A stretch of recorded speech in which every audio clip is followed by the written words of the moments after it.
How's it going, YouTube? Jamie the Kid 00 here, coming to you guys with another Cardfight Vanguard segment. I haven't done one of these in a while, and I know this is a Yu-Gi-Oh channel, but felt like doing another Vanguard video simply because I managed to finish a deck today, and I fancy profiling it to see what people thought. The deck which I am going to be profiling today is Fang of Light Garmor deck, the kind of Blizzard formation deck. It's definitely, in my opinion, nowhere near top tier, but it's something I managed to finish for fun while I was getting stuff in for Majesty Lord Blaster for the next set. So I figured I'd just profile it to you guys, see what you think, ask maybe for advice. I'm not sure I'm kind of comfortable with this build, but this is just the first draft, I guess. So let's get into the actual deck. So for starters, we play one Brugal as the starter, and we play a second one in the main deck.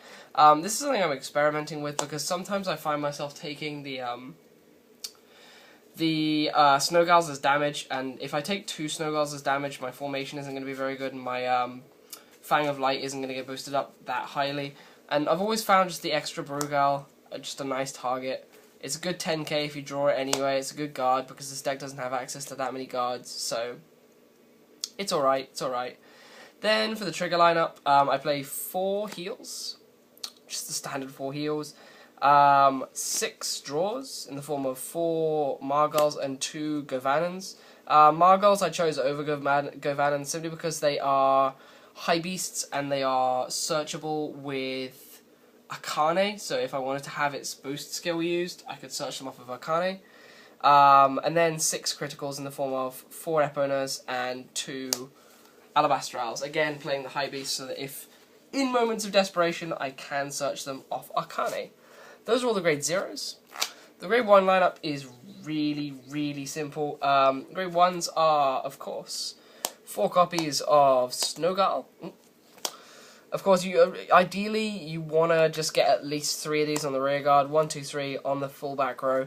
I mean, a 4th one on the front row is kind of nice, but it will usually get killed pretty quickly. But if you can keep that 4th one alive, it's really awesome. The main reason I find to play 4 is simply because if you take 1 as damage, you can still get your 3 to the back row.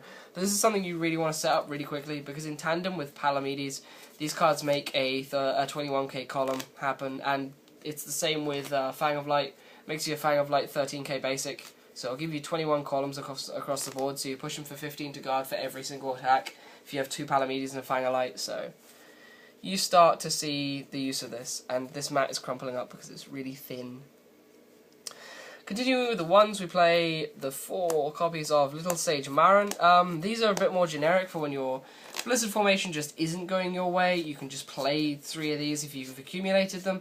And you can also put them on the front row because 8k plus 8k is 16. It's still going to be pushing even an 11k Vanguard to guard for 10. So it's better than nothing in my opinion. And then I play, as kind of a tech, 2 Starlight Unicorns. Starlight is really quite cool, simply because when you drop it, you can boost anything by 2k, which can help you break some magic numbers with your Vanguards or front row hitters. And it's also, again, searchable off of Arcane. And the theme of this deck is High Beasts, so why not add more High Beasts? Then, for the last grade 1s, I play 3 copies of Flash Shield Isolt. I don't feel the need for 4 just yet, mainly because 4 would cost me a lot more money, but 3 is kind of good until the cross rides come out in the next set. Maybe 4 will be useful in set 5 format, but at the moment we don't need 4. For the grade 2s, we play 4 copies of Beast Knight Garmor. I'm actually not sure how I feel about 4 copies of Beast Knight. I find them clogging quite frequently, so I might cut Beast Knight maybe down to 3. So if I could hear your guys' thoughts on that, it'd be really useful. I play 4 Fang of Light, as you'll see later, so I'm not sure. I'd rather play the extra Fangs of Light compared to the Garmors, but I don't know how I feel about it. Then continuing on with the ability to search High Beasts, I play 3 copies of High Dog Breeder Arcane. Again, it's mainly played to help me speed roll into my Blizzard formation, but it also gives me access to the plethora of high beasts that I play, like the Starlight Unicorn plays and the Margal plays especially, so it just gives me access to even more plays. At the moment I couldn't actually decide what grade 2s I wanted to play as filler, so I'm playing 3 copies of Knight of Silence Gallatin, simply as a 10k beta, because that, with an 8k behind it, is still 18, pushing for 10k to guard. I mean, a 10 guy on his own is still really great, so having him early game is really useful.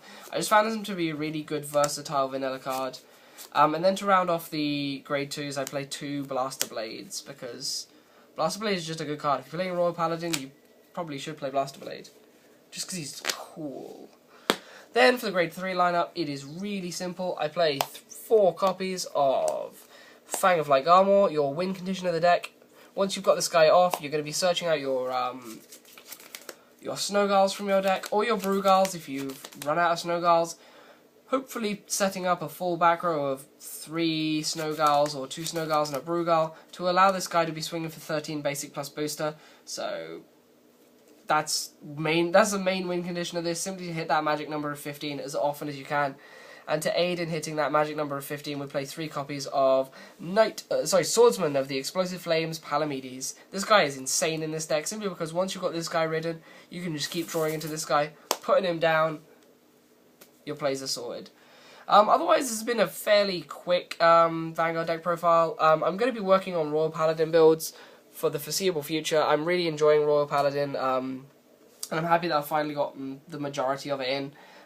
You'll be seeing a lot more of my Royal Paladin builds come set 5, because a lot of my friends know that there's a lot of fun things you can do with Wingle Brave in certain decks. So you'll be seeing MLB and probably Wingle Brave Beasts.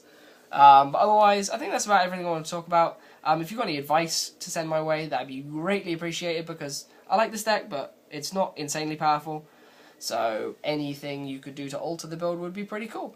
Otherwise, stay tuned for more Yu-Gi-Oh! And Vanguard content, and I'll see you guys next time. Peace out. Bye.